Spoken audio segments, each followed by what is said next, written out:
মুসলমানদের উপর পৃথিবীর সবচেয়ে বড় বড় কয়েকটা বিপদ গেছে। তার মধ্যে এক, মসজিদে আকসা হারিয়ে ফেলা। দুই, মসজিদে আকসা কাদের হাতে মুসলমানেরা হারিয়ে ফেলেছিল? ক্রুসেডারদের হাতে। ক্রুসেডাররা এসেছিল কোথায় থেকে? ইউরোপ থেকে, ইতালি থেকে, ফ্রান্স থেকে, জার্মানি থেকে ক্রুসেডাররা এসেছিল। দুই, বাগদাদের আব্বাসীয় খেলাফতের পতন কাদের হাতে হয়েছিল? মঙ্গোলীয়দের হাতে। মঙ্গোলীয়রা এসেছিল কোথায় থেকে? চায়নার পার্শ্ববর্তী দেশ মঙ্গোলীয় থেকে, যাদেরকে পৃথিবীর কোনো যুদ্ধে কেউ পরাজিত করতে পারেনি। স্রোতের মতো তারা এক এক শহর থেকে আর এক শহর বিজয় করতে করতে করতে করতে বাগদাদকে মাটির সাথে মিশিয়ে দিয়ে তারপরে তারা ক্ষান্ত হয়েছে। এবং ওই সময়ের আলেম ওলামারা লিখেছে যে এরা ইয়াজুজ মাজুজ। ওই সময়ের আলেম ওলামারা সন্দেহে পড়ে গেছিলেন যে ইয়াজুজ মাজুজ হয়তো এরাই। এইভাবে একের পর এক মুসলিম শহর এলাকা, কোথায় চায়না, এখান থেকে শুরু করলে Uzbekistan, Kyrgyzstan, Kazakhstan, Samarkand, বোখারা, Nishapur, Iran, Iraq, তারপরে ইন্ডিয়ার সাইডের কিছু অংশ, আফগানিস্তান, পাকিস্তান, এগুলো সব বিজয় করতে করতে ইরাকের রাজধানী, তৎকালীন আব্বাসীয় খেলাফতের রাজধানী বাগদাদ পর্যন্ত বিজয় করেছে। এবং তারা এতটাই নৃশংস, এতটাই পশুত্ব তাদের মধ্যে ছিল যে তারা টানা 4 দিন অথবা 5 দিন যাবৎ লক্ষ লক্ষ মুসলমানকে জবাই করেছে এবং মুসলমানদের কাটা মাথা দিয়ে মিনার তৈরি করত। তৃতীয় কোনটা? তৃতীয় হচ্ছে কর্ডোভার পতন, গ্রানাডার পতন।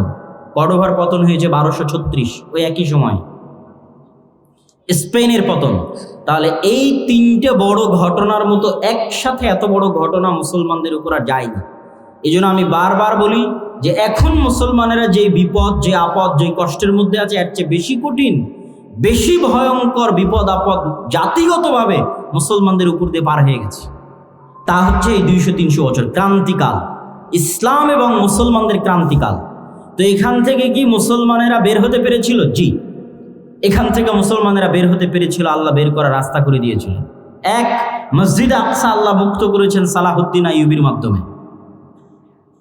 সালাহুদ্দিন আইয়ুবীর মাধ্যমে মসজিদে আকসা মুক্ত করার যুদ্ধ ছিল হিত্তিনের যুদ্ধ। সালাহুদ্দিন আইয়ুবী মসজিদে আকসা মুক্ত করার জন্য কয়েকটা পয়েন্টে কাজ করেছেন। এই পয়েন্টগুলো খুবই গুরুত্বপূর্ণ। তার মধ্যে 1 নম্বর পয়েন্ট হচ্ছে গোটা মুসলিম এলাকা মোনাফেকে পরিপূর্ণ হয়ে গেছে। সব আমির ওমারারা মোনাফেক। খ্রিস্টান ক্রুসেডারদের নারী এবং টাকার কাছে বিক্রি হয়ে যেত। নবীদের যুগ বা বানু ইসরাইলের যুগ, সেই সমস্ত যুগে প্রবেশ না করে সরাসরি সালাহুদ্দিন আইয়ুবী রাহিমাহুল্লাহ তার সময়, তার আগে পরের সময় সমগ্র মুসলিম বিশ্বে মুসলমানদের অবস্থা কেমন ছিল, সেখান থেকে সালাহুদ্দিন আইয়ুবী রাহিমাহুল্লাহ কিভাবে মসজিদে আকসা এবং বাইতুল মুকাদ্দাসকে মুসলমানদের জন্য উদ্ধার করে দিয়েছিলেন, এবং আজকে আমরা আবার কেন মসজিদে আকসাকে হারিয়ে ফেলেছি, সে বিষয়ে সংক্ষিপ্ত কিন্তু গুরুত্বপূর্ণ আলোচনা পেশ করার চেষ্টা করব ইনশাআল্লাহ। আলোচনা শুরু করার পূর্বে আমি বিনীত অনুরোধ জানাবো, যারা বাম দিকে দাঁড়িয়ে আছেন, আপনারা যদি একটু ঘুরে গিয়ে পিছনে ডানে এই কোনায় বসেন, অথবা যারা দায়িত্বশীল আছে তারা যদি আরো চাদর, আরো কিছু বসার ব্যবস্থা করতে পারে, আমি তাদেরকে অনুরোধ করব সেই বসার ব্যবস্থাগুলো করার জন্য। মসজিদ আকসা মানে কি? আকসা মানে হচ্ছে দূরবর্তী। আল মসজিদ আল আকসা মানে হচ্ছে দূরের মসজিদ। আল্লাহ সুবহানাহু তাআলা এই মাটিকে, যে মাটিকে আমরা মসজিদ আকসার মাটি বলছি, এই মাটিকে পবিত্র কোরআনে 2টা নামে সম্বোধন করেছেন।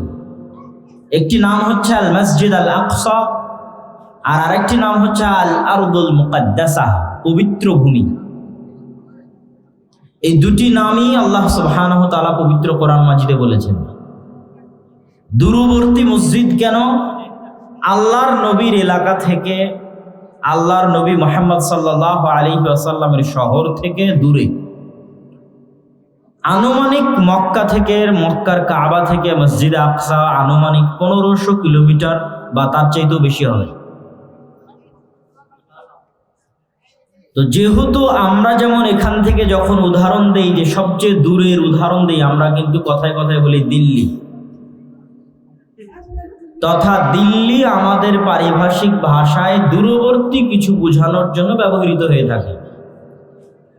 তো এখান থেকে দিল্লির দূরত্ব যত দূর, আনুমানিক মক্কার কাবা থেকে মসজিদ আকসার দূরত্ব তত দূরই। তো এই জন্য রাসূলুল্লাহ সাল্লাল্লাহু আলাইহি ওয়াসাল্লাম এবং তার আশেপাশে যারা থাকতো তারা এই মসজিদকে আল মসজিদুল আকসা বা দূরবর্তী মসজিদ হিসেবে সম্বোধন করতেন। আর আল্লাহ সুবহানাহু ওয়া তাআলা এই মসজিদকে আল আরদুল মুকাদ্দাসাও বলেছেন। দুটোই কোরআনের আয়াত আপনাদের সামনে পেশ করি। সুবহানাল্লাযী আসরা বিআবদিহি লাইলাম মিনাল মসজিদিল হারামি ইলাল মসজিদিল আকসা আল্লাযী বারাকনা হাওলাহু। মহা পবিত্র সেই সত্তা, মহা সম্মানিত সেই সত্তা যিনি তার বান্দা, তার গোলাম, তার দাস মুহাম্মদ রাসূলুল্লাহ সাল্লাল্লাহু আলাইহি ওয়াসাল্লামকে মক্কার মসজিদে হারাম থেকে রাতের বেলা সফর করিয়েছেন দূরবর্তী মসজিদে, মসজিদ আকসায়ে। কোন দূরবর্তী মসজিদে? আল্লাযী বারাকনা হাওলাহু, যেই মসজিদে আকসার চারিদিক আমি আল্লাহ বরকত দিয়ে ঘিরে রেখেছি। বলেন আল্লাহু আকবার। এটা কোরআনের আয়াতের অনুবাদ করলাম। আল্লাহ বলছেন আমি বরকত দিয়ে ঘিরে রেখেছি মসজিদ আকসা এবং তার চারপাশ। আল আরদুল মুকাদ্দাসাহ, এটা আল্লাহ কোথায় বললেন? ওয়া নাজ্জাইনাহু ওয়া লূতান, আমি ইব্রাহিমকে এবং লূতকে আশ্রয় দিয়েছি এমন মাটিতে আল্লাতী বারাকনা ফীহা লিল আলামিন। লূত আলাইহিস সালাতু ওয়াস সালাম এবং ইব্রাহিম আলাইহিস সালাতু ওয়াস সালামকে এমন মাটিতে আশ্রয় দিয়েছি যেই মাটিতে আমি বরকত রেখেছি সারা পৃথিবীর মানুষের জন্য। বলেন আল্লাহু আকবার। বারাকনা ফীহা লিল আলামিন, সারা পৃথিবীর মানুষের জন্য বরকত রেখেছি। লূত আলাইহিস সালাতু ওয়াস সালামকে কিভাবে আশ্রয় দিলেন? তার শহর ডেড সিকে আল্লাহ উল্টিয়ে দিয়েছিলেন, জর্ডান এবং ইসরায়েলের সীমান্তবর্তী, উল্টিয়ে দিয়ে সমূলে ধ্বংস করে দিয়েছিলেন। যারা মুমিন ছিল তাদেরকে বাঁচিয়ে দিয়েছিলেন। সেই মুমিন সহ লূত আলাইহিস সালাম সহ তারা ওই ধ্বংস শহর থেকে পালিয়ে যেখানে আশ্রয় নিয়েছিলেন সেটাই আজকের জেরুজালেম, সেটাই আজকের মসজিদ আকসা, সেটাই বাইতুল মুকাদ্দাস। আর ইব্রাহিমকে আশ্রয় দিয়েছি। ইব্রাহিম আলাইহিস সালাতু ওয়াস সালাম পিতার অত্যাচারে ইরাকের ব্যাবিলন শহর থেকে পালিয়ে গিয়ে যেখানে হিজরত করেছিলেন, দারুল হিজরা। মুহাম্মদ সাল্লাল্লাহু আলাইহি ওয়াসাল্লাম হিজরত করেছেন মক্কা থেকে মদিনায়। এই জন্য মুহাম্মদ সাল্লাল্লাহু আলাইহি ওয়াসাল্লামের দারুল হিজরা হচ্ছে মদিনা, আল মদিনা আল মুনাওয়ারা। কিন্তু তার আদি পিতা ইব্রাহিমের দারুল হিজরা কি? তার আদি পিতা ইব্রাহিম ইরাক থেকে কোথায় হিজরত করেছিলেন? আল্লাহ বলছেন অনাজ্জাইনাহু, আমি ইব্রাহিমকে আশ্রয় দিয়েছি, সে হিজরত করে এসেছে জেরুজালেমে, মসজিদ আকসাই, বাইতুল মুকাদ্দাসে। এবং আল্লাহর নবীও আদেশ দিয়েছেন শেষ যুগে সত্য হক যেখানে যেখানে পাওয়া যাবে তার মধ্যে অন্যতম একটি জায়গা হচ্ছে তার পিতা ইব্রাহিমের দারুল হিজরা, শাম বা সিরিয়ায়। চিরদিন একদল মানুষ হকের উপর কায়েম থাকবে, এই মর্মে যে হাদিসগুলো আছে সেই হাদিসগুলোর ব্যাখ্যায় বলা আছে যে ওই হকের উপর কায়েম থাকা দলের একটা অন্যতম জায়গা হবে শাম, দারুল হিজরা লি ইব্রাহিম।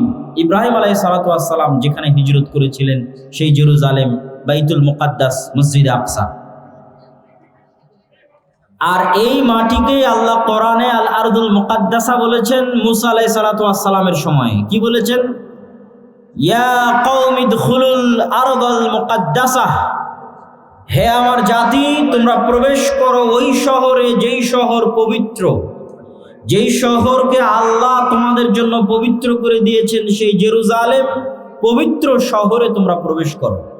এগুলো সব কোরআনের আয়াত বললাম 4 থেকে 5টি, যার সবগুলোই মসজিদ আকসা, জেরুজালেমকে কেন্দ্র করে এবং সেগুলোর পবিত্রতা সম্মান এবং মর্যাদার প্রমাণ বহন করে। এই সংক্ষিপ্ত আলোচনায় আমরা জানলাম মসজিদ আকসার নাম কিভাবে মসজিদ আকসা হলো। এর দ্বিতীয় আরেকটা নাম হচ্ছে আরদে মুকাদ্দাসা। মসজিদ আকসার সাথে মুসলমানদের সম্পর্ক কি? মসজিদ আকসার সাথে মুসলমানদের সবচেয়ে বড় সম্পর্ক হচ্ছে তাহবিলুল কিবলা, কিবলার ঘটনা, কিবলা পরিবর্তনের ঘটনা। কদ নারা তাকাল্লুবা ওয়াজহিকা ইলাস সামা। কিবলা পরিবর্তনের ঘটনায় ঐতিহাসিকগণ লিখেছেন, মুফাসসিরিনে কেরাম লিখেছেন, মুহাদ্দিসিনে ইলাম লিখেছেন যে আল্লাহ সুবহানাহু তাআলা যখন সালাত ফরজ করেন মেরাজের রাতে, তারপরে রাসূলুল্লাহ সাল্লাল্লাহু আলাইহি ওয়াসাল্লাম মক্কায় যখন সালাত আদায় করা শুরু করেন, তখন তিনি মসজিদে আকসা মুখী হয়ে সালাত আদায় করতেন এবং কাবা ঘরের এমন জায়গায় দাঁড়াতেন যেখানে দাঁড়ালে সামনে কাবাও পড়বে, সামনে মসজিদে আকসাও পড়বে। এটা অস্বাভাবিক কিছু না। আমার সামনে একটা ঘর আছে, এই ঘরকে সামনে রেখে আমি কাবাকে সামনে রাখতে চাই, কঠিন কিছু না। ঘরের আমি ওই পাশে দাঁড়াবো, যেই পাশে দাঁড়ালে কাবাও সামনে হবে, ঘরও সামনে হবে। তো আল্লাহর নবী এখন মক্কায় আছেন, কাবায় আছেন, উনি সালাত আদায় করবেন মসজিদ আকসা মুখী হয়ে। তাহলে উনি কাবার এমন পাশে দাঁড়াতেন যেই পাশে দাঁড়ালে কাবাও সামনে, মসজিদ আকসাও সামনে। কথা কি আমার বুঝতে পারছেন? তখন রাসূলুল্লাহ সাল্লাল্লাহু আলাইহি ওয়াসাল্লাম মদিনায় হিজরত করেননি। এই জন্য তার অন্তরে কোনো কষ্ট, কোনো ব্যথা, কোনো দুঃখ ছিল না। একই সাথে দুই মসজিদের দিকে মুখ করে সালাত আদায় করতে পারছি। কাবা ঘরের এমন পাশে দাঁড়াচ্ছি যেখান থেকে মসজিদে আকসার দিকে মুখ করলে আমার সামনে কাবা, তারপরে মসজিদে আকসা। সুতরাং রাসূলুল্লাহ সাল্লাল্লাহু আলাইহি ওয়াসাল্লাম তেমন কোনো ব্যথা অনুভব করতেন না। কিন্তু ব্যথা অনুভব করা শুরু করলেন কখন? যখন তিনি মক্কা থেকে হিজরত করে মদিনায় চলে আসলেন। মদিনায় আসার পরে ওনার জন্য বিপদ হলো দুটা, সামনে কাবা নাই, আর কাবার দিকে মুখ করে সালাত আদায়ের সুযোগও নাই। কেননা সালাত আদায়ের আদেশ আছে, মসজিদে আকসা মুখী হয়ে সালাত আদায়ের আদেশ। তো মদিনা থেকে উনি একসাথে কখনই পারবেন না, ভৌগোলিক কারণে, যে উনি মসজিদে আকসা মুখী হলে কাবাকে সামনে রাখা সম্ভব নয়। তাহলে একে তো সামনে কাবা নাই, কাবা থেকে বিচ্ছিন্নতার ব্যথা, আর দ্বিতীয়ত কাবাকে যে স্মরণ করবেন, কাবার দিকে যে মুখ করে সালাত আদায় করবেন সেটাও নাই। আল্লাহর বিধান অনুযায়ী আদেশ আছে মসজিদে আকসা মুখী সালাত আদায় করার। এই কষ্টে রাসূলুল্লাহ সাল্লাল্লাহু আলাইহি ওয়াসাল্লাম সালাত আদায় করেছেন 17 মাস মদিনা মুনাওয়ারায়। 17 মাস পর আল্লাহর আয়াত নাজিল হয় যে আপনি এখন মুখ ফিরিয়ে নিন মসজিদে আকসার দিকে। মসজিদে আকসার দিকে মুখ ফিরিয়ে না, মসজিদে কাবা ঘরের দিকে মুখ ফিরিয়ে নিন।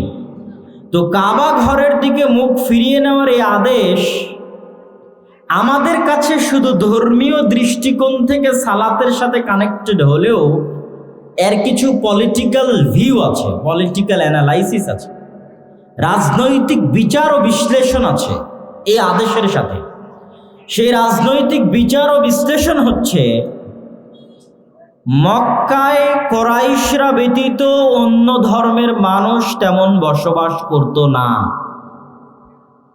মদিনায় ইহুদি এবং খ্রিস্টানদের বসবাস ছিল। শুধু ইহুদি গোত্রের বসবাস ছিল তিনটা, বানু কোরাইজা, বানু কায়নুকা, বানু নাদির। তিনটা ইহুদি গোত্র মদিনায় বসবাস করত। এই সমস্ত ইহুদি আর খ্রিস্টানদের কাছে সবচেয়ে পবিত্র জায়গা মসজিদ আকসা। আল্লাহ সুবহানাহু ওয়া তাআলার পক্ষ থেকে প্রকারান্তরে, বাহ্যিকভাবে না, প্রকারান্তরে এই সমস্ত ইহুদি এবং খ্রিস্টানদের অন্তরকে নরম করার জন্য, তাদের অন্তরে ইসলামের প্রতি ভালোবাসা তৈরি করার জন্য, ইসলামকে তাদের কাছে একটি আসমানি দ্বীন হিসেবে পেশের গ্রহণযোগ্যতা তুলে ধরার জন্য,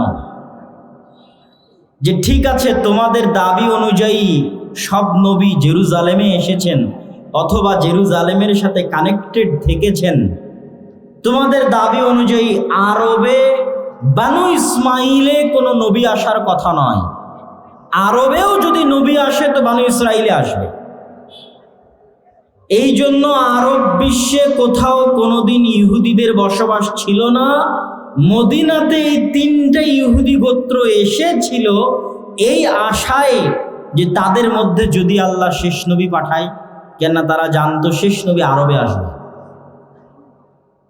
কিন্তু শেষ নবী যে বানু ইসমাইলের বংশে হবেন, ইসমাইল আলাইহিস সালাতু ওয়াস সালামের বংশে হবেন, এটা তারা কল্পনা করেনি। তারা অপেক্ষা করছিল বানু ইসরাইল থেকেই নবী আসবেন। তো এটার পলিটিক্যাল ভিউ কি? আল্লাহ 17 মাস যাবত এই সমস্ত মদিনায় বসবাস করা ইহুদি, মদিনায় বসবাস করা খ্রিস্টানদেরকে একটা চান্স দিলেন তাদের অন্তরকে নরম করার জন্য, তাদের কাছে ইসলামকে একটি আসমানি দিন হিসেবে, ইসলামের সম্পর্কও যে ওই সমস্ত আসমানি দিন যে আল্লাহ সুবহানাহু ওয়া তাআলার পক্ষ থেকে এসেছে, এটাও যে ওই আল্লাহর পক্ষ থেকে আসা আসমানি দিন। ইনিও ইব্রাহিম আলাইহিস সালাতু ওয়াস সালামের বংশধর, যেমন আগের নবীরা ইব্রাহিম আলাইহিস সালাতু ওয়াস সালামের বংশধর, ইনিও ইব্রাহিম আলাইহিস সালাতু ওয়াস সালামের বংশধর। এইগুলো যে একই আল্লাহ সুবহানাহু ওয়া তাআলার পক্ষ থেকে আসছে, এটা তুলে ধরার জন্য এটা খুবই জরুরি ছিল যে রাসূলুল্লাহ সাল্লাল্লাহু আলাইহি ওয়াসাল্লাম মসজিদে আকসা মুখী হয়ে সালাত আদায় করবেন। 17 মাস পর যখন কাবার দিকে মুখ ফেরানোর আদেশ দেওয়া হলো, তখন তার মানে ইহুদি খ্রিস্টানদের সাথে ইসলামের পলিটিক্যাল যে একটা এলাই, রাজনৈতিক একটা জোট তাদের সাথে তৈরি করা বা তাদের অন্তরকে নরম করা, ওই দিন শেষ হয়ে যায়, ওই যুগ শেষ হয়ে যায় যে এখন আর তোমাদের খাওয়া নাই। এখন স্বাধীন সত্তা হিসেবে দ্বীনে ইসলাম আস্তে আস্তে বড় হবে এবং একটা সময় ইযহির আলা জামিউল আদিয়ান, সকল দিনের উপর বিজয় লাভ করবে। আর ওই বিজয় লাভের আলামত হিসেবে মসজিদ আকসা একদিন মুসলমানদের হবে। এই আল্লাহ সুবহানাহু ওয়া তাআলার প্ল্যান, পরিকল্পনা এবং মুহাম্মদ সাল্লাল্লাহু আলাইহি ওয়াসাল্লাম এর মাধ্যমে 17 মাস মসজিদে আকসার দিকে কিবলা রাখার মাধ্যমে মুসলমানদের অন্তরে মসজিদ আকসার প্রতি ভালোবাসা দিয়ে দেওয়া।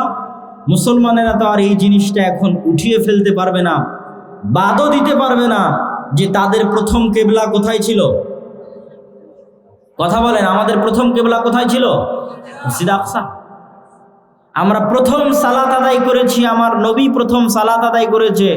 আমার নবীর নির্মিত প্রথম মসজিদ কোন মসজিদের দিকে তৈরি করে বানানো হয়েছিল? মসজিদ আকসা। এই ইতিহাস আমরা মুছেও ফেলতে পারবো না। সুতরাং মসজিদ আকসার প্রতি আমাদের ভালোবাসা থাকবে চিরন্তন, চিরস্থায়ী। এই চিরন্তন চিরস্থায়ী ভালোবাসাটা জুড়ে দেওয়ার জন্য, কানেক্টেড করার জন্য আল্লাহর নবীর জীবদ্দশায় এটা হওয়া খুবই জরুরি ছিল। এটা বিধান হিসেবে, ধর্মীয় বিধান হিসেবে যেটাই থাকুক, এর পলিটিক্যাল গুরুত্ব অনেক অনেক অনেক বেশি। এই কিবলা পরিবর্তনের ঘটনার রাজনৈতিক গুরুত্ব অনেক বেশি।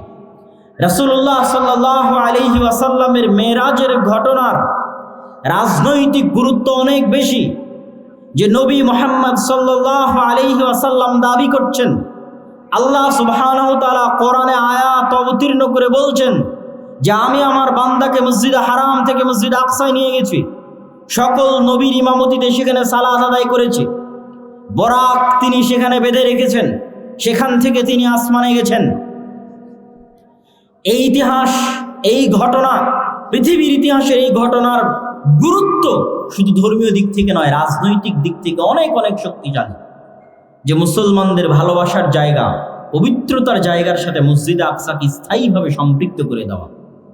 মুসলমানেরা যে ইবাদত দৈনিক 5 বার করে, সেই ইবাদতের সাথে ওতপ্রোতভাবে জড়িয়ে আছে মসজিদে আকসা।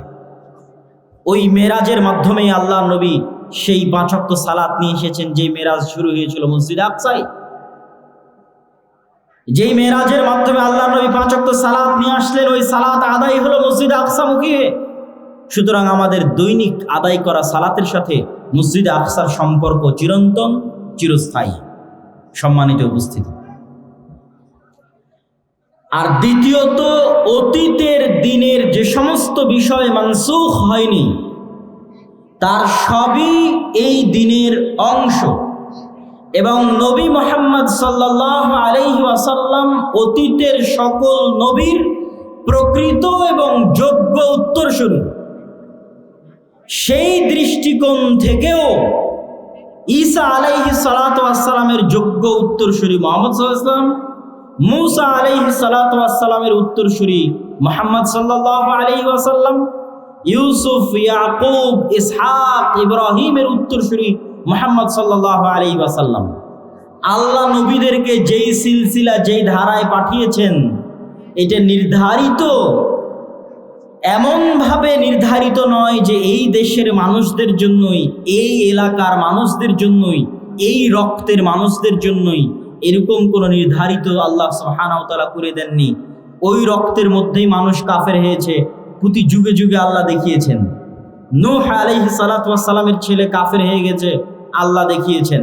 লূত আলাইহিস সালাতু ওয়াস সালামের স্ত্রী কাফের হয়ে গেছে, আল্লাহ সুবহানাহু ওয়া তাআলা দেখিয়েছেন। ইব্রাহিমের পিতা আজর মূর্তি পূজক ছিল, আল্লাহ সুবহানাহু ওয়া তাআলা দেখিয়েছেন। এইভাবে প্রতি স্তরে আল্লাহ দেখিয়েছেন। যে বানু ইসরাঈলের আল্লাহ ফজিলত বর্ণনা করছেন, ওই বানু ইসরাঈলরা একটা সময় শুধু নবীদের হত্যা করত। জাকারিয়া আলাইহিস সালাতু ওয়াস সালামকে বানু ইসরাঈলরা হত্যা করেছে, ইয়াহইয়া আলাইহিস সালাতু ওয়াস সালামকে বানু ইসরাঈলরা হত্যা করেছে, ঈসা আলাইহিস সালাতু ওয়াস সালামকে বানু ইসরাঈলরা হত্যার চেষ্টা করেছে এবং খ্রিস্টানদের বিশ্বাস অনুযায়ী হত্যা করেছে। অথচ তাদের ফজিলত আল্লাহ অনেক দিয়েছিল। জান্নাত থেকে তাদের খাবার দিত, তাদের জন্য পাথর ফেটে ঝর্ণা প্রবাহিত হতো, তাদের জন্য আল্লাহ ফেরাউনকে ডুবিয়ে দিলেন। তাহলে এই সব জিনিসগুলো কি প্রমাণ করে? এই সব জিনিসগুলো প্রমাণ করে যে ইসলামের সম্পর্ক কোনো ব্যক্তির সাথে, কোনো রক্তের সাথে নয়। ইসলামের সম্পর্ক হচ্ছে আল্লাহ সুবহানাহু ওয়া তাআলা এবং তার পাঠানো ওহীর সাথে। এই জন্য ইব্রাহিমের সবচেয়ে কাছের মুহাম্মদ সাল্লাল্লাহু আলাইহি ওয়াসাল্লাম। দ্বীনের কারণে, তাওহীদের কারণে মিল্লাত ইব্রাহিমের সবচেয়ে শক্তিশালী দাবিদার মুহাম্মদ সাল্লাল্লাহু আলাইহি ওয়াসাল্লাম। আর সারা পৃথিবীতে যারা মিল্লাত ইব্রাহিমের দাবি করছে তারা মিথ্যু। ইহুদিদের দাবি কি? যে তারা মিল্লাত ইব্রাহিম। খ্রিস্টানদের দাবি কি? তারাও মিল্লাত ইব্রাহিম। এগুলো সবগুলোই হচ্ছে আব্রাহামিক রিলিজিয়ান, মানে ইব্রাহিম আলাইহিস সালাতু ওয়াস সালামের সাথে কানেক্টেড ধর্ম পৃথিবীতে তিনটে: ইহুদি, খ্রিস্টান এবং ইসলাম। আসলে ইহুদি এবং খ্রিস্টান আর কোনো ধর্মের মধ্যেই সীমাবদ্ধ নাই। ধর্মীয় আকীদা এবং বিশ্বাসের দৃষ্টিকোণ থেকে মুহাম্মদ সাল্লাল্লাহু আলাইহি ওয়াসাল্লাম সবচেয়ে কাছের ইব্রাহিম আলাইহিস সালাতু ওয়াস সালামের। আর ইব্রাহিম আলাইহিস সালাতু ওয়াস সালামই প্রথম নবী যিনি আল্লাহর দুইটা পবিত্র ঘর একসাথে তার সন্তানদের দিয়ে আবাদ করেছেন। আর ওই একই সৌভাগ্য আল্লাহ মুহাম্মদ সাল্লাল্লাহু আলাইহি ওয়াসাল্লাম এবং তার বানু ইসমাইল এবং তার পরবর্তী উত্তরসূরিদের দিয়েছেন। ওই একই সৌভাগ্য যে মুসলমানেরাও একই সাথে দুইটা মসজিদ আবাদ করবে, মসজিদ হারাম, মসজিদ আকসা। এই ভাগ্য আল্লাহ ইব্রাহিম আলাইহিস সালামকে দিয়েছিলেন, তারপরে আর কারো এই ভাগ্য হয়নি। ইব্রাহিম আলাইহিস সালাম একাই 4 থেকে 5 বার আল আরদুল মুকাদ্দাসা পবিত্র ভূমি থেকে মক্কার পবিত্র ভূমিতে সফর করেছেন 4 থেকে 5 বার। ইব্রাহিম আলাইহিস সালামের জন্য যেমন আল্লাহ জেরুজালেমকে আল আরদুল মুকাদ্দাসা বলেছেন, ইব্রাহিম আলাইহিস সালাম তেমন মক্কাকে হারাম করে গেছিলেন। মক্কার জন্য দোয়া করে গেছেন, মক্কার বরকতের জন্য। তার সন্তান সন্ততি স্ত্রীকে মক্কায় রেখে গেছেন। তার এক স্ত্রী এক সন্তান বসবাস করে জেরুজালেমে, আর এক স্ত্রী আর এক সন্তান বসবাস করে মক্কায়। এক স্ত্রী এক সন্তানের বংশধরেরা আবাদ করে মসজিদে আকসা, আর এক স্ত্রী আর এক সন্তানের বংশধরেরা আবাদ করে কাবা। এই সৌভাগ্য একই সাথে পৃথিবীর দুইটা মসজিদ আবাদ করার সৌভাগ্য আল্লাহ ইব্রাহিম আলাইহিস সালামকে দিয়েছিলেন। আর তারপরে এই সৌভাগ্য শুধু মুহাম্মদ সাল্লাল্লাহু আলাইহি ওয়াসাল্লাম এবং তার উম্মতেরা পেয়েছে ওমর রাদিয়াল্লাহু তাআলা আনহুর যুগে, যে একই সাথে মক্কা, একই সাথে মসজিদে আকসা। এটাই হচ্ছে ইসলামের বিজয়। ইযহির আলা জামিউল আদিয়ান, যে পৃথিবীর সকল দিনের উপর ইসলামের বিজয়ের আলামতটা কোথায়? মক্কা এবং মদিনার দরজা ফিতনার জন্য চিরদিনের জন্য বন্ধ। মক্কা এবং মদিনার দরজা ফিতনার জন্য চিরদিনের জন্য বন্ধ, যে কিয়ামত পর্যন্ত এই জায়গা মাহফুজ, সংরক্ষিত। কে হেফাজত করবে? আল্লাহর ফেরেশতারা হেফাজত করবে। তাহলে কোন জায়গা আলামত হিসেবে থেকে গেল যে এটা হচ্ছে আলামতের চিহ্ন যে কোন দিন বিজয়ী রাজনৈতিকভাবে? সেটা হচ্ছে মসজিদ আকসা। এবং পৃথিবীর 90% মানুষ কোন যুদ্ধে জড়িয়ে পড়তে পারে? ওই যুদ্ধেই জড়িয়ে পড়তে পারে যেই যুদ্ধ মসজিদে আকসাকে কেন্দ্র করে হবে। আর পৃথিবীতে এরকম ক্রাইটেরিয়া ফুলফিল করার মতো আর দ্বিতীয় কোনো বস্তু নাই যেটার জন্য এত বড় যুদ্ধ হতে পারে। নাই তো হবে কেমনি? যুদ্ধ হওয়ার জন্য কারণ থাকা লাগবে। তাহলে পৃথিবীর 90% মানুষ একটা যুদ্ধে জড়িত হয়ে যাবে, তার জন্য সবচেয়ে বড় কারণ হচ্ছে মসজিদে আকসা। যেই সমস্ত আল মালহামা আল কুবরার কথা রাসূলুল্লাহ সাল্লাল্লাহু আলাইহি ওয়াসাল্লাম বলেছেন যে কিয়ামতের পূর্ব মুহূর্তে এমনও যুদ্ধ হবে যে একটা পাখি উঠতে উঠতে ক্লান্ত হয়ে যাবে লাশের উপর দিয়ে। কারো যদি 100 সন্তান থাকে তাহলে 99টা সন্তান মারা যাবে। লাশের উপর দিয়ে উঠতে উঠতে পাখি ক্লান্ত হয়ে লাশের উপরেই পড়ে যাবে। তথা পৃথিবীর 90% মানুষ এই যুদ্ধে অংশগ্রহণ করবে। এই যুদ্ধ একমাত্র মসজিদে আকসাকে কেন্দ্র করেই হতে পারে, একমাত্র জেরুজালেমকে কেন্দ্র করে হতে পারে। কেন? এখানে কারণ আছে। কারণ এটাই যে আপনি আজকে আমেরিকাকে প্রস্তাব দেন যে আপনাদেরকে আমরা মুসলমানেরা সারা দুনিয়া দিয়ে দিতে চাই, শুধু মসজিদ আকসা আমাদের দিতে হবে। তারা রাজি হবে না। জেরুজালেম আমাদের দিতে হবে, রাজি হবে না। আপনি ইহুদিদের বলেন যে তোমাদের জন্য আমরা নতুন একটা জান্নাত বানিয়ে দেব ইউরোপ আমেরিকার মধ্যে, তোমরা যাও সেখানে।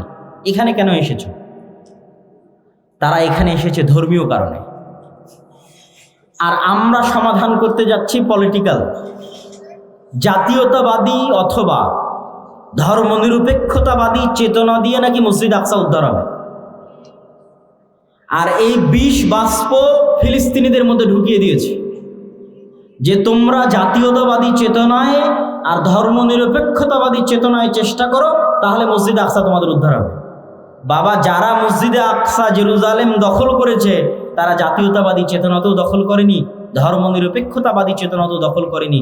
তারা শুধু সির্ফ ধর্মীয় চেতনা থেকে মসজিদে আকসা এবং জেরুজালেম দখল করেছে এবং এখন অপেক্ষায় আছে কখন এই মসজিদে আকসা ভেঙ্গে এই মসজিদে আকসাতে ইহুদিদের জন্য সিনাগগ তৈরি করা হবে। সেই দিন এখনো আসেনি, তারা সেটার অপেক্ষা। তাদের টার্গেট হচ্ছে ওইটা। সম্মানিত উপস্থিতি, আর আমরা মুসলমানেরা সমাধান করতে চাচ্ছি এটা ধর্মনিরপেক্ষতা বাদ দিয়ে, জাতীয়তাবাদ দিয়ে। আচ্ছা, এই দীর্ঘ আলোচনার প্রথম সামারি পয়েন্ট কি? প্রথম সামারি পয়েন্ট হচ্ছে মসজিদে আকসা আপনার হাতে নাই মানে আপনি রাজনৈতিকভাবে পরাজিত। গোটা মুসলিম উম্মাহ, গোটা মুসলিম বিশ্ব রাজনৈতিকভাবে পরাজিত। মসজিদে আকসা জেরুজালেম আপনার হাতে নাই মানে আপনার উপর দিয়ে এখন আল্লাহর আযাব এবং গজব প্রবাহিত হচ্ছে। মসজিদে আকসা মুসলমানদের হাতে নাই মানে মুসলমানদের উপর দিয়ে কি প্রবাহিত হচ্ছে বলেন তো? আল্লাহর আযাব এবং গজব। যে উম্মতে মুহাম্মাদি যে এখন আযাব এবং গজবের হালতে আছে, অবস্থায় আছে, এটা বুঝবে কোথায় থেকে? দেখবে মসজিদে আকসা হাতে নাই। কেন? মক্কা আর মদিনা কোনোদিন হাতছাড়া হবেই না। আমি বলেছি মক্কা মদিনার দরজা ফিতনার জন্য বন্ধ। দ্বীনে ইসলাম যখন পৃথিবীতে কোথাও থাকবে না, তখনও মদিনা এবং মক্কায় থাকবে। রাসূলুল্লাহ সাল্লাল্লাহু আলাইহি ওয়াসাল্লামের বাণী। তাহলে আপনার রাজনৈতিক বিজয়ের চিহ্ন এবং আলামত হচ্ছে মসজিদ আকসা। পুরো পৃথিবীর উপর ইসলাম এবং মুসলমানদের আধিপত্যের আলামত হচ্ছে মসজিদ আকসা। মসজিদ আকসা আপনার হাতে নাই মানে পৃথিবীতে আপনাদের আধিপত্য নাই। পৃথিবীতে আপনারা গোলামে পরিণত হয়েছেন, আমরা গোলামে পরিণত হয়েছি।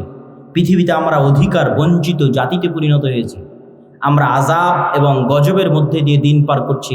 তার প্রমাণ হচ্ছে মসজিদে আকসা আমাদের হাতে নাই। আল্লাহ সুবহানাহু ওয়া তাআলা রাখেননি, আমাদের আমলের কারণে, আমাদের চরিত্রের কারণে, আমাদের গুনাহের কারণে। আর আমরা এই মসজিদে আকসা ফেরত পেতে পারবো না। মিছিল আয়োজনের মাধ্যমেও ফেরত পেতে পারবো না, ফেসবুকে লেখালেখির মাধ্যমেও ফেরত পেতে পারবো না।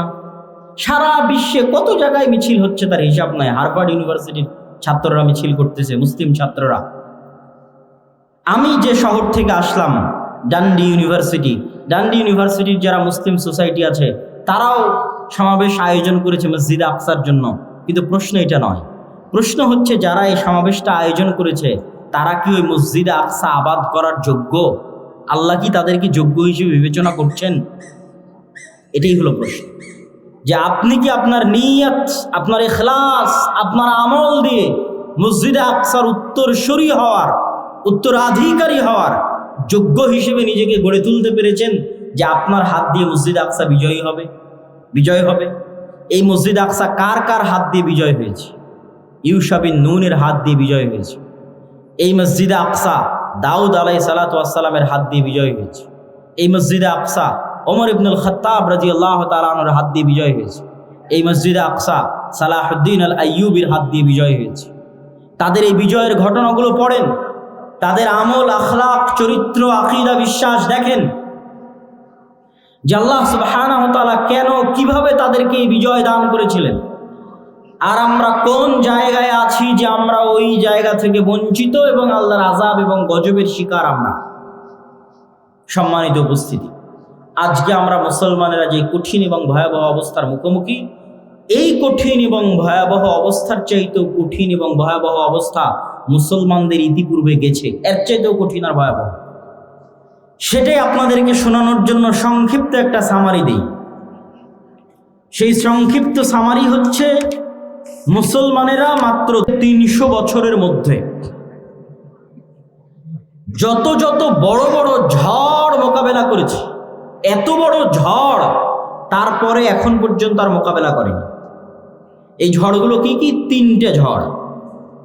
এক, ক্রুসেডারদের ঝড়, যারা মসজিদে আকসা নিয়ে চলে গেছিল। 2, মঙ্গোলীয়দের ঝড়, যারা বাগদাদে লক্ষ লক্ষ মুসলমানকে জবাই করেছিল, মুসলমানদের খালিফাকে পর্যন্ত জবাই করেছিল, আব্বাসীয় খেলাফতের পতন ঘটিয়েছিল। 3, কর্ডোভা, গ্রানাডা এবং স্পেনের পতন। সুকুত আন্দালুস, আন্দালুসের পতন, স্পেন, কর্ডোভা, গ্রানাডার পতন। 3টে। এই 3টার মধ্যে এখন 2টা চলমান আছে। আপনারা শুধু মসজিদে আকসার কথা জানেন, কর্ডোভার জামে মসজিদের কথা জানেন না। আল্লাহ সুবহানাহু ওয়া তাআলা আমাদেরকে মসজিদে আকসায় যাওয়া থেকে বঞ্চিত রেখেছে। ঠিক আমাদেরকে আল্লাহ সুবহানাহু ওয়া তাআলা, যদিও কর্ডোভার জামে মসজিদের আলাদা কোনো ফজিলত নাই, কিন্তু কর্ডোভার জামে মসজিদ যাদের টাকায় নির্মিত তারা আমাদের বাপদাদা। কথা কি আমার বুঝতে পারছেন? যেমন উমাইয়া খলিফারা মিশরের 7 বছরের রাজস্ব আয় মসজিদ আকসায় ব্যয় করেছিল, 7 বছরের রাজস্ব আয়। ঠিক তেমনি আন্দালুসের যারা খলিফা ছিল তারা বড় বড় বিজয়ের গনিমতের মাল জামে মসজিদ কর্ডোভায় ব্যয় করে দিয়েছে। জামে মসজিদ কর্ডোভা নিকট অতীতে তথা এখন কাবা এবং মদিনার যে সম্প্রসারণ হয়েছে এখন গত 20-30 বছরে, যে বিশাল সম্প্রসারণ, এই সম্প্রসারণের আগে পৃথিবীর সবচেয়ে বড় মসজিদগুলোর একটা মসজিদ, পৃথিবীর সবচেয়ে বড় মসজিদগুলোর একটা মসজিদ হচ্ছে জামে মসজিদ কর্ডোভা, আরবিতে বলা হয় কুরতুবা, যেখানে একই মসজিদে একই ফ্লোরে 70,000 অথবা তার চেয়ে বেশি মানুষ সালাত আদায় করতে পারবে একই ফ্লোরে। আর ওই মসজিদে এখন প্রবেশ করবেন, দেখবেন মসজিদ মূর্তিতে পরিপূর্ণ। মারিয়াম আলাইহা সালাতু ওয়াস সালাম এবং ঈসা আলাইহিস সালাতু ওয়াস সালামের মূর্তিতে পরিপূর্ণ মসজিদ, তথা খ্রিস্টানদের মা মেরি এবং জেসাস এবং মা মেরির মূর্তিতে পরিপূর্ণ। আর ওখানে একজন মুসলমানকেও ব্যক্তিগতভাবেও সালাত আদায় করতে দেওয়া হবে না। আপনি যদি চুল পরিমাণ আপনার অন্তরে ঈমান থাকে আর আপনি যদি স্পেনে গিয়ে জামে মসজিদ কর্ডোভায় প্রবেশ করেন, তো আপনার চোখ দিয়ে পানি বের হবেই হবে। প্রত্যেক যে মুসলমান যার অন্তরে চুল পরিমাণ ঈমান আছে, সে যদি স্পেনে যায় এবং জামে মসজিদ কর্ডোভায় প্রবেশ করে, তাহলে তার চোখ দিয়ে পানি পড়তে বাধ্য, যে সে মসজিদের মধ্যে দাঁড়িয়ে আছে, মেম্বার আছে, ছাদ আছে, বিশাল মসজিদ, কিন্তু সে সালাত আদায় করতে পারবে না, মসজিদে আজান হয় না। শুধু একটা মসজিদ নয়, এরকম পুরো কর্ডোভায় যত গির্জা আছে, পুরো গ্রানাডায়, পুরো স্পেনে যত গির্জা আছে, প্রত্যেকটা গির্জা মসজিদ। আপনি ধোকায় পড়ে যাবেন, বাহির থেকে দেখলে আপনি ধারণা করবেন এটা মসজিদ, কেননা মিনার আছে। বাহির থেকে দেখলে বুঝবেন মসজিদ, কেননা মেহরাব আছে। এটা মসজিদই, মিনার মেহরাব আছে মানে মসজিদ। ভিতরে যেয়ে দেখবেন যে মূর্তিতে পরিপূর্ণ, আসলেই মসজিদ। কিন্তু এখন আজানও নাই, একামতও নাই, মুসলমানও নাই। অথচ ওই মসজিদগুলো যারা ওয়াকফ করেছিল আল্লাহর সন্তুষ্টির জন্য, তারা মুসলমান ছিল। ওই মসজিদগুলোতে যারা দান করেছিল মসজিদ নির্মাণের জন্য, তারা মুসলমান ছিল। এটাই আমি বলছি যে জামে মসজিদ কর্ডোভার হয়তো আলাদা কোনো ফজিলত নাই, কিন্তু জামে মসজিদ কর্ডোভার মুসলমানদের টাকাতেই নির্মিত। ওই স্পেনে এরকম শত শত মসজিদ আছে। এটা এখন পৃথিবীর সবচেয়ে বড় গির্জাগুলোর একটা, ক্যাথিড্রাল বলে ওরা, যে biggest cathedral all over the world. সারা পৃথিবীর সবচেয়ে বড় গির্জাগুলোর একটা হচ্ছে জামে মসজিদ কর্তুবা। এখানে হাজার হাজার ছাত্র দার্স দিত, দার্স শুনতো, ইলমের আলোচনা হতো, বড় বড় আলেম এই সমস্ত মাটি থেকে জন্ম নিয়েছে। ইবনু হাজাম আন্দালুসি, ইবনু আব্দুল বার, হাফিজুল মাগরিব, তারপরে তাফসির কুরতুবির লেখক ইমাম কুরতুবি, বড় বড় ইমাম এই সমস্ত শহরে জন্ম নিয়েছে, দিনের কাজ করেছে, দিনের খেদমত করেছে। এই জন্য আমি বলি যে মুসলমানেরা যখন ফুটবল ক্লাবগুলো নিয়ে উন্মাদনা করে, আরও সবচেয়ে বেশি কষ্ট পায় যখন সৌদির যুবকদের দেখি, যে সৌদির যুবকদেরকে তো এখন আরও বেশি উৎসাহিত করা হচ্ছে যে তোমরা এই রাস্তায় আসো, এই লাইনে আসো, তোমাদের শুধু বিনোদন আর পর্যটন নিয়ে ব্যস্ত থাকতে হবে। তো তাদের যখন দেখি যে ওই যে সমস্ত ক্লাব, পৃথিবীর সবচেয়ে বিখ্যাত ক্লাবগুলো হচ্ছে স্পেনের, বার্সেলোনা, রিয়াল মাদ্রিদ, এগুলো বেশিরভাগ এগুলো হচ্ছে স্পেনের শহর। বার্সেলোনা হচ্ছে স্পেনের শহর, মানে এটা এই বার্সেলোনা মুসলমানদের, ওই মাটি ওই জায়গা মুসলমানদের ছিল।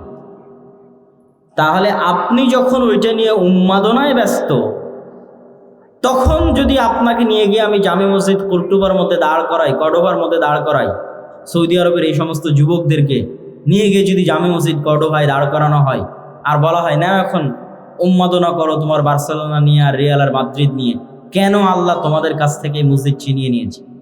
কেন আল্লাহ তোমাদের কাছ থেকে মসজিদ আকসা ছিনিয়ে নিয়েছে? যে সারা পৃথিবীর কোনো মুসলমান আর মসজিদ আকসায় যেতে পারে না, সালাত আদায় করতে পারে না। তো মুসলমানের অন্তরে তো ব্যথা থাকা উচিত যে তিনটা পবিত্র মসজিদ, পবিত্র ভূমি, যেখানে সফর করার আদেশ দেওয়া হয়েছে, যেখানে পড়লে অতিরিক্ত সালাত আদায় করলে অতিরিক্ত নেকির ঘোষণা দেওয়া হয়েছে, এই তিনটা মসজিদের একটা মসজিদ হচ্ছে মসজিদ আকসা। তো ওই মসজিদ আকসায় তো তুমি যেতে পারো না, ওই মসজিদ আকসায় তো তুমি সালাত আদায় করতে পারো না। অথচ আগের যুগের প্রত্যেক মুসলমানেরা ইতিহাস পড়েন, প্রত্যেক যারা মুসলমান আমার বাংলাদেশ থেকে রওনা দিয়েছে, কোনো হাজি একসাথে তিনটা মসজিদ না দেখে ফিরে আসতো না। মানে এটা যে হজ ট্রিপের অংশ, যে আপনি এখন হজ এবং উমরায় যাচ্ছেন, মানে এই ট্রিপে তিনটা মসজিদ থাকবে, মসজিদ আকসা হে, মসজিদ নববী হে, হারাম হে, তারপর আপনি বাড়ি যাবেন। আগের যুগের মানুষ হজ করার জন্য সফর করবে আর মসজিদ আকসায় যাবে না, এটা কল্পনার বাইরে, এটা অসম্ভব। আর আপনাদের এখন কতজন হাজি আছে হজ করে আসতেছেন মক্কা থেকে, মদিনা থেকে, মসজিদ আকসায় যেতে পেরেছেন? যেতে দিবে আপনাকে? কেউ দিবে না। সম্মানিত উপস্থিতি, এই কষ্ট অন্তরে থাকতে হবে। এই কষ্ট না থাকলে আপনি অনুভবও করতে পারবেন না, আপনার ইমানও জাগবে না এবং আপনার দ্বারা বিজয় সম্ভব নয়। এই কষ্ট সালাহুদ্দিন আইয়ুবীর অন্তরে ছিল। সালাহুদ্দিন আইয়ুবী পণ করেছিলেন, প্রতিজ্ঞা করেছিলেন, আল্লাহর ঘর কাবায় ততদিন পর্যন্ত হজ করার জন্য যাবেন না। আল্লাহর ঘর কাবায় ততদিন পর্যন্ত হজ করার জন্য যাবেন না যতদিন না আল্লাহর আরেকটা ঘর মসজিদ আকসা। কার ঘর বলেন? মসজিদ আকসা কার ঘর? আল্লাহর ঘর।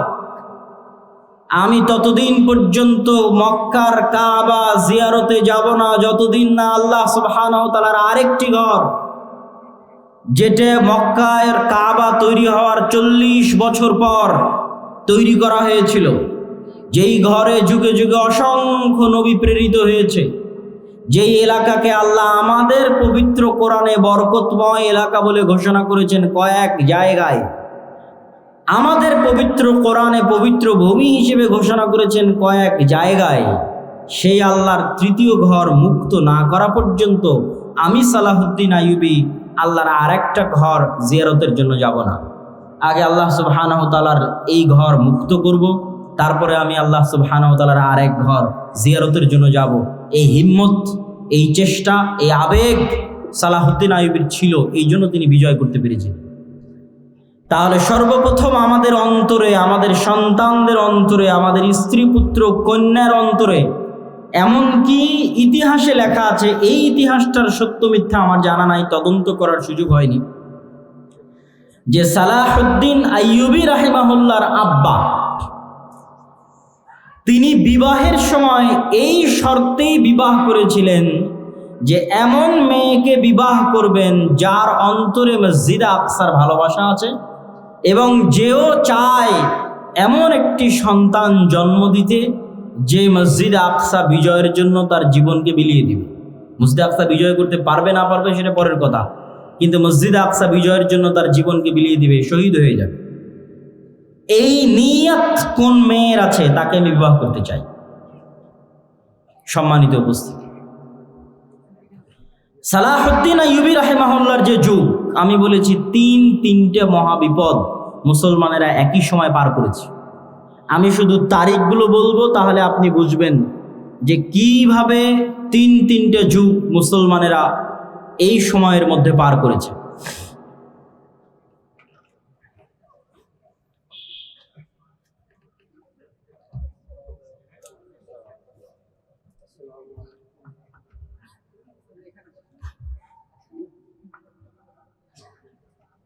আমরা যদি 1000 খ্রিস্টাব্দ অথবা 1100 খ্রিস্টাব্দকে শুরু ধরি আর 1400 খ্রিস্টাব্দকে বা 1400 খ্রিস্টাব্দের মাঝামাঝি পর্যন্ত শেষ ধরি, তাহলে এই 300 বছর, 1100 থেকে 1400, এই 300 বছরে মুসলমানদের উপর পৃথিবীর সবচেয়ে বড় কয়েকটা বিপদ গেছে। তার মধ্যে 1, মসজিদে আকসা হারিয়ে ফেলা। 2, মসজিদ আকসা কাদের হাতে মুসলমানেরা হারিয়ে ফেলেছিল? ক্রুসেডারদের হাতে। ক্রুসেডাররা এসেছিল কোথায় থেকে? ইউরোপ থেকে, ইতালি থেকে, ফ্রান্স থেকে, জার্মানি থেকে ক্রুসেডাররা এসেছিল। 2, বাগদাদের আব্বাসীয় খেলাফতের পতন কাদের হাতে হয়েছিল? মঙ্গোলীয়দের হাতে।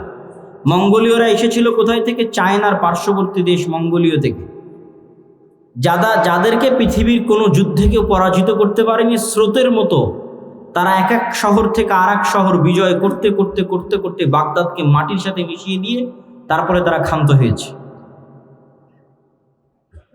এবং ওই সময়ের আলেম ওলামারা লিখেছে যে এরা ইয়াজুজ মাজুজ। ওই সময়ের আলেম ওলামারা সন্দেহে পড়ে গেছিলেন যে ইয়াজুজ মাজুজ হয়তো এরাই।